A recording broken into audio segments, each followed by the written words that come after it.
5 जून 2024 को सुनीता विलियम्स एवं very बिलमोर Boeing के स्टारलाइनर यान से अंतरिक्ष में गए थे, लेकिन वे अभी तक वापस नहीं आ पाए हैं। यान में हीलियम लीक और थ्रस्टर की खराबी के कारण उनको वापस नहीं आना बताया गया है। उनका वहां रहने का उद्देश्य अंतरिक्ष में संदिग्ध गतिविधि एवं युद्धग्रस्त क्षेत्रों पर नजर रखने के लिए या चीन की गतिविधियों पर नजर रखने के लिए सुनीता वहां पर है।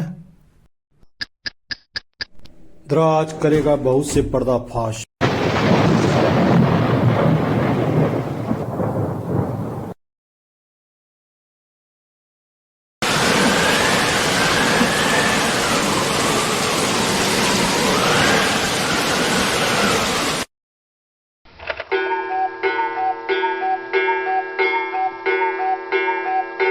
मार्च 2023 में चीन का एक उपग्रह अपने ही देश के दूसरे मृत उपग्रह को पकड़कर 300 किलोमीटर दूर धकेल दिया, जिससे उसकी अन्य उपग्रहों से टकराने की संभावना खत्म हो गई। यह अंतरिक्ष में घटने वाली ऐसी पहली घटना थी जिसे देखकर अमेरिका चौंक गया। उसके विशेषज्ञों ने कहा कि इस क्षमता का दुरुपयोग भी किया जा सकता है। वाशिंगटन स्थित centre for strategic and international studies की रिपोर्ट के मुताबिक चीन ने जो अज्ञात ऑब्जेक्ट छोड़ा है वो किसी रोबोटिक आर्म की तरह है। रिपोर्ट में कहा गया ऑब्जेक्ट अक्टूबर 2022 में छोड़ा गया।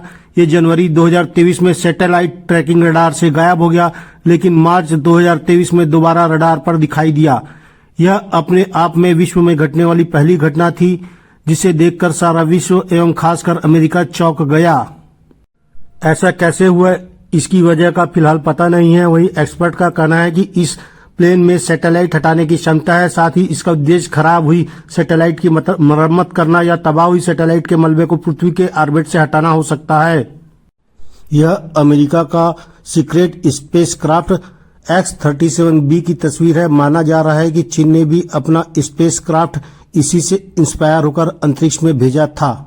सेंटर फॉर नेवल एनालिसिस के research scientist Kevin Paul Peter ने कहा, अमेरिका के सीक्रेट स्पेसक्राफ्ट X-37B ने पहली बार 2010 में उड़ान भरी थी। तब से चीन सरकार इसकी सैन्य क्षमताओं को लेकर परेशान थी।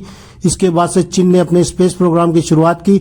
स्पेस प्रोग्राम में चीनी सेना की भी भागीदारी थी, इसलिए हो सकता है कि इसमें सैन्य क्षमताएं हो। CSIS की रिपोर्ट में कहा गया कि चीन के इसके स्पेसक्राफ्ट में किसी एस्ट्रोनॉट को नहीं भेजा गया। ये X-37B की तरह ही अनक्रूट था। ये दिखने में भी काफी छोटा था। सितंबर 2020 में चीनी स्पेसक्राफ्ट ने पहली बार उड़ान भरी थी। क्या चीन वाकई में अंतरिक्ष का कचरा साफ कर रहा है? चीन के एक उपग्रह ने अपनी जगह से हटकर दूसरे उपग्रह को पकड़ा और उसे दूर ले जाकर फेंक दिया एवं खुद अपनी कक्षा में वापस आ गया। इस घटना की जानकारी डॉक्टर बेरिन फ्लेवेलिंग ने पिछले महीने centre of strategic and international studies और सिक्योर्ड वर्ल्ड फाउंडेशन के एक वेबिनार में दी थी। फ्लेवेलिंग एक अमेरिकी निजी कंपनी एक्जो एनालिटिक सॉल्यूशंस के chief space situational awareness architect है। यह कंपनी दुनिया में ऑप्टिक टेलीस्कोप नेटवर्क के जरिए उपग्रहों की स्थिति पर निगरानी रखती है। कंपास G2 चीन द्वारा साल 2009 में प्रशिक्षण के कुछ समय बाद ही नाकाम हो गया था।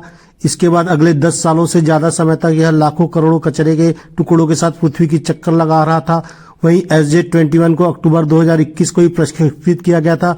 अब यह यान जियो स्टेशनरी ऑर्बिट में वापस लौट चुका है और कांगो बेसिन के ठीक ऊपर पहुंच गया है। चीनी SJ-21 उपग्रह अंतरिक्ष में अपनी सामान्य स्थिति को बदलता देखा गया था। वह खारिज किए जा चुके कंपास G2 की ओर गया और कुछ दिनों बाद G2 से जुड़े SJ-21 ने अपनी कक्षा ही बदल दी। अभी तक चीनी अधिकारियों ने अंतरिक्ष में हुई इस घटना की पुष्टि नहीं की है। अंतरिक्ष में कचरा हटाना गलत बात नहीं, आप खुद ही देख रहे होंगे अंतरिक्ष में कितने टन कचरा हो गया है। जापान ने भी मार्च 2021 में ELSAD अभियान प्रक्षेपित किया था, जिसे अंतरिक्ष के अवशेषों को पकड़ने और हटाने की तकनीकों का परीक्षण करने के लिए डिजाइन किया गया था। यूरोपीय स्पेस एजेंसी की भी साल 2025 के अपने ही एक कचरा उन्मूलन अभियान को लॉन्च करने की है तैयारी। कंपास G2 2009 में प्रक्षेपण के कुछ समय बाद ही नाकाम हो गया था। इसके 10 साल से ज्यादा समय तक यह लाखों करोड़ कचरे के टुकड़ों के साथ चक्कर लगा रहा था। 2021 में दूसरा यान प्रक्षेपित किया गया। चीन के ही है दोनों यान। एक्सोनॉलिटिक की एक वीडियो फुटेज में दिख रहा है कि इसके कुछ दिनों के बाद अंतरिक्ष यानों का यह जोड़ा पश्चिम की ओर जाता दिखा और 26 जनवरी तक दोनों उपग्रह अलग हो गए और G2 दूर अंतरिक्ष में फेंक दिया गया। कंपास G2 या बेइडोउ 2 चीन का बेइडोउ 2 नेविगेशन सैटेलाइट सिस्टम का अंतरिक्ष यान है।